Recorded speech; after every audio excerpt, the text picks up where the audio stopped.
Hello everyone, welcome to Healthy and Tasty Options. Here I am with another healthy recipe, Green Moong Dosa or Pesarattu, in different ways to make crispy, soft with toppings and more healthier versions. It's very tasty, feels same like dosa. Enjoy with chutneys. In fact, you can also have it with curries as roti alternative.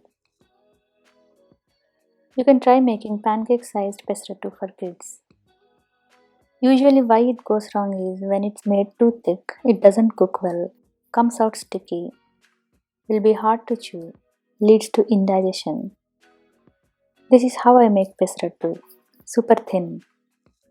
Coming to nutrition, half a cup green moong dal has around 16 grams of fiber and 24 grams of protein. Thus it's very rich in fiber and best plant-based protein source, really good for digestive health. Pesarattu is very nutritious as it has dal alone, no rice, more fiber, more protein, less time exposed to heat on pan. But portion size is important as it's also dense in calories. 2 to 3 dosas per meal is good enough. Green moong dal is available in two types, split and whole. Both can be used for Pesarattu. I usually use split dal for dosa, vada, etc. and save whole dal for sprouts. Let's see the preparation. In a bowl, add 1 cup green moong dal. Here is more healthier version. I'm going to add another protein rich source. Add 3/4 cup dal and 1/4 cup soya beans. Add 2 teaspoon urad dal or 2 tablespoon rice. Wash well and soak for 9 to 10 hours. As you see, ingredients are soaked well after 9 hours. Green moong dal is so rich in fiber.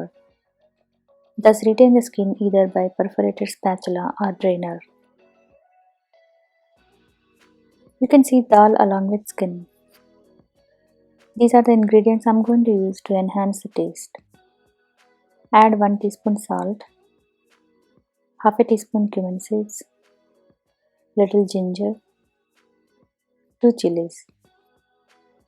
Grind them all with water as needed.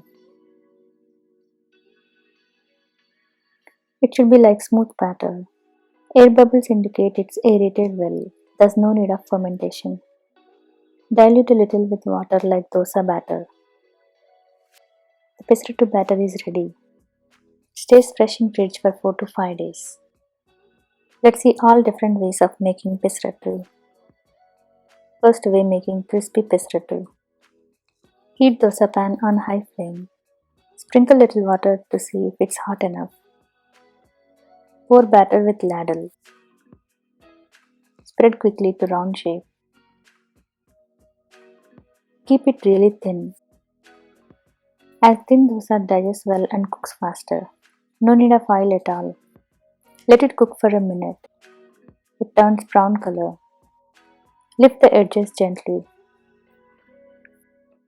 It's going to be soft on one side and crispy on the other side. Roll like dosa.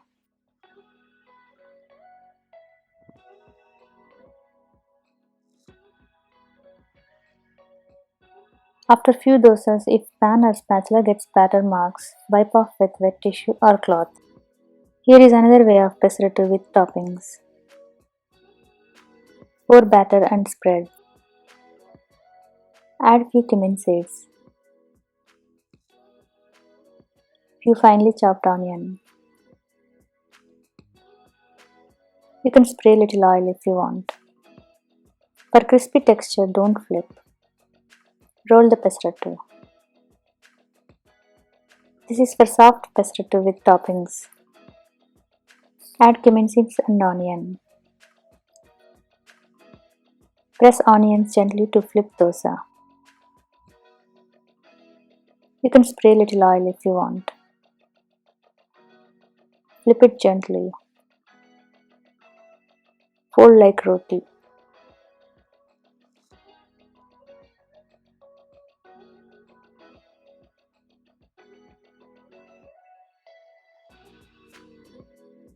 And here is another way. Make small sized Pesarattus. Easy to make, feels like you had more. will be more appealing like pancakes for kids.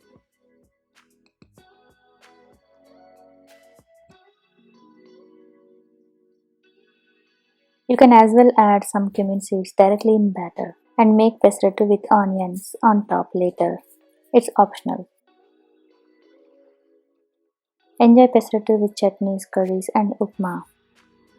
See you again with more healthy and tasty options. Thanks for watching.